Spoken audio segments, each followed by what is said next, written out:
अल्लाह का एक कानून है कि जब धरती पर बुराई अपनी चरम सीमा पर पहुंच जाती है तो वह अपनी रहमत से एक नबी भेजता है। यह नबी लोगों को सच्चाई की तरफ बुलाता है और उन्हें गुमराही से बचाने की कोशिश करता है। इसी सिलसिले में अल्लाह ताला ने हजरत नूह अलैहिस्सलाम को भेजा। जूद इसके उनकी कौम ने उनकी बातों को नजरअंदाज किया और शिर्क व बुत परस्ती पर अड़े रहे। कौम का हाल और हजरत नूह अलैहिस्सलाम का सब्र। हजरत नूह अलैहिस्सलाम की कौम ने उनकी बातों को नकारा और उन पर तमाम तरह के इल्जामात लगाए। उनकी कौम के लोगों ने कहा कि नूह, तुम तो हमारे जैसे ही एक इंसान हो, तुम्हारी बातों में हमें कुछ खास नजर नहीं आता। उन्हें यह भ्रम था कि अल्लाह का पैगाम सिर्फ फरिश्तों के जरिए आ सकता है, जबकि अल्लाह ने इंसानों में से ही अपने नबियों को चुना। उनकी कौम के मुखिया और अमीर लोग हजरत नूह अलैहिस्सलाम की दावत को ठुकराते हुए कहते थे कि तुम्हारे पीछे चलने वाले तो सिर्फ गरीब और अदने लोग हैं। उन्होंने कहा, हम तुम्हें और तुम्हारे मानने वालों को तुच्छ और गुमनाम लोगों के सिवा कुछ नहीं देखते। हजरत नूह अलैहिस्सलाम ने अपने विरोधियों को जवाब दिया, मैं तुमसे इस दावत के बदले में कोई दौलत या इनाम नहीं मांगता। मेरा मकसद सिर्फ अल्लाह की रजा है और वही मुझे इसका बदला देगा।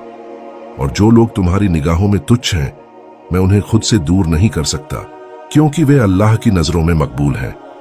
हजरत नूह अलैहिस्सलाम की कौम पर अल्लाह के अजाब का खतरा मंडरा रहा था, लेकिन कौम अब भी अपनी हठधर्मी पर कायम थी।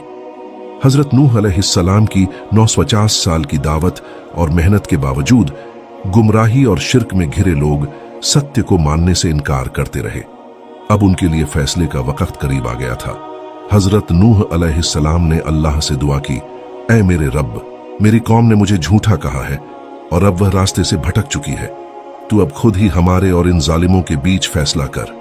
उनकी इस दुआ का जवाब आया और अल्लाह ने फरमाया, ऐ नूह, अब उन पर अजाब आने का वक्त आ गया है। तुम मेरी रहनुमाई में एक कश्ती बनाओ और अपने मानने वालों को इसमें सवार कर लो।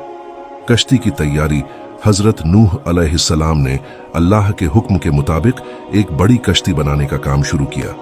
उन्होंने अपनी कौम को चेतावनी देते हुए कहा, अब भी वक्त है, तुम लोग तौबा कर लो और अल्लाह की तरफ लौट आओ। अगर तुमने तौबा नहीं की तो तुम सब अजाब में बर्बाद हो जाओगे। लेकिन उनकी कौम ने न सिर्फ उनकी बात को नकारा बल्कि उनका मजाक भी उड़ाया। वे कहते थे, नूह, तुम तो कश्ती बना रहे हो, लेकिन यह तो सूखा मौसम है। इस सूखी जमीन पर तुम्हारी कश्ती कैसे चलेगी? हजरत नूह अलैहिस्सलाम ने उनकी बातों को नजरअंदाज किया और अल्लाह के हुक्म के मुताबिक कश्ती बनाते रहे।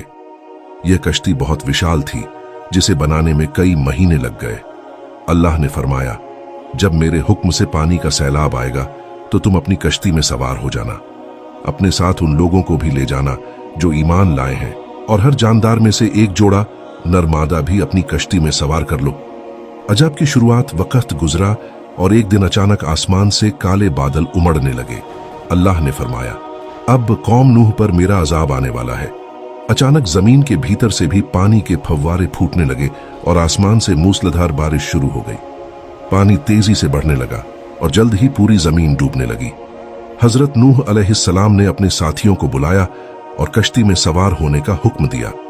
उन्होंने हर जानदार में से एक एक जोड़ा भी अपनी कश्ती में सवार किया, लेकिन उनकी कौम के लोग अभी भी अपनी गुमराही पर अड़े रहे। वे कहते थे, यह बारिश हमें कुछ नहीं कर पाएगी, यह तो एक साधारण तूफान है। हजरत नूह अलैहिस्सलाम का बेटा कनान भी इस समय तक अपने पिता की बात मानने से इनकार कर रहा था। वह एक ऊंची पहाड़ी पर चढ़ गया और कहने लगा, मैं इस पहाड़ की ऊंचाई पर जाकर बच जाऊंगा। हजरत नूह अलैहिस्सलाम ने उसे पुकारा, ऐ मेरे बेटे, आजा, मेरे साथ कश्ती में सवार हो जा, अल्लाह की रहमत का रास्ता यही है। मगर कनान ने जवाब दिया, मैं इस पहाड़ पर चढ़कर पानी से बच जाऊंगा।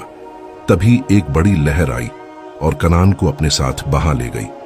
हजरत नूह अलैहिस्सलाम की आंखों के सामने उनका बेटा पानी में डूब गया। यह वक्त उनके लिए बहुत कठिन था, लेकिन उन्होंने अल्लाह के फैसले पर सब्र किया। अजाब की तबाही, बारिश कई दिनों तक लगातार होती रही और कौम नूह, जो अल्लाह की नाफरमान थी, पूरी तरह से डूब गई। पूरे इलाके में पानी भर गया और उन लोगों का नाम और निशान मिट गया जिन्होंने हजरत नूह अलैहिस्सलाम की बातों का मजाक उड़ाया था। अल्लाह का अजाब आ चुका था और अब उन लोगों के लिए कोई बचाव नहीं था। कश्ती में सवार हजरत नूह अलैहिस्सलाम और उनके मानने वाले लोग अल्लाह के हुक्म से महफूज थे। कई दिन बीतने के बाद जब पानी धीरे धीरे उतरने लगा तो कश्ती एक ऊंचे पहाड़ जोदी पहाड़ पर जा टिकी। हजरत नूह अलैहिस्सलाम और उनके साथियों ने अल्लाह का शुक्र अदा किया और जमीन पर एक नई जिंदगी की शुरुआत की। अल्लाह का वादा और सबक। अल्लाह ने हजरत नूह अलैहिस्सलाम से वादा किया कि अब उनकी कौम से नेक और ईमानदार लोग पैदा होंगे। ये लोग अल्लाह की इबादत करेंगे और उसकी राह पर चलेंगे। अल्लाह ने इंसानों के लिए हजरत नूह अलैहिस्सलाम की दावत और उनकी कौम पर आए अजाब को एक निशानी बना दिया ताकि आने वाली पीढ़ियां इससे सबक लें।